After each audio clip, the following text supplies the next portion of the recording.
Do you want your aim to go from looking like this, where it looks like you've got no thumbs at all,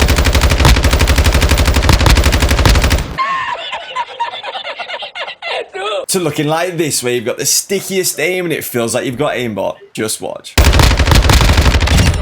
I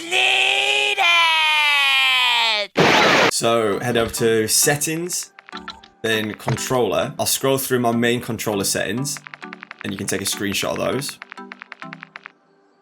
I would always make sure that you've got, where is it? Prioritize interact on, apply all for armor plate behavior on as well.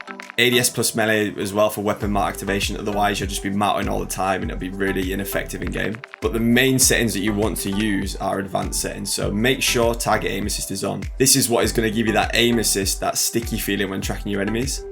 Aim assist type default. Black Ops used to be the best option. However, after previous updates, default is now the best one, so use default. Aim response curve type, always dynamic. Linear just means that you're going to move in a single motion and it's going to be the same speed. Standard feels a bit buggy at the moment, but dynamic, you can slow it down, increase it as much as you want, which makes tracking enemies really easy. And then you want to make sure ADS transition time is instant, so as soon as you press the ADS button, you're straight into it, it doesn't slow down. In terms of custom sensitivity per zoom, I always have my low zoom on 0.85. And the reason for that is when you ADS, it slows down how fast your sight moves when you're aiming at a target. Whereas when you are in a sniper, when you're more zoomed in, you want it to be a little bit quicker so you can snap between targets as well. Then in terms of your dead zones are preference. I would recommend starting on 0.05 for both, going in game and gradually increasing that until you get no stick drift. Stick drift is where your crosshair is moving without touching your controller. So start at 0.05 and increase that or decrease that until it stops moving, and that's your perfect dead zone.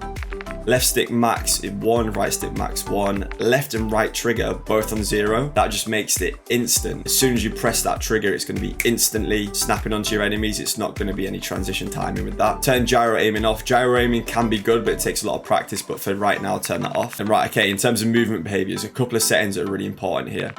So auto move forward off. You never want that on. You don't want to be moving forwards without intending to. Tactical sprint behavior, single tap run. So you don't have to keep spamming tac sprint. It's as soon as you get out of, I don't know, a crouch position, you'll be running straight away. Grounded mantle always on. Automatic airborne mantle partial. Ground mantle off. Invert slide behavior standard. Plunge underwater, plunge freely. You want to be able to get out of water as quick as possible. So if you have a movement on, sometimes you get stuck in the animation of climbing out the water. Parachute auto deploy off. Personal preference. Sprint indoor dash, always have that on. So when you're plating, you can literally sprint through a door without having to open it. Ledge hang mantle behavior, have that mantle only. And the rest of it, you can take a screenshot. Again, it's personal preference, so that's up to you. And these settings will honestly make you feel like you've got aimbot. As you could see in that clip that I showed you before, tracking enemies is so much easier. And here's an insane 1v4 with the ISO Hemlock to show just how good these aimbot controller settings are. Just watch. I'm gonna go up the zip line.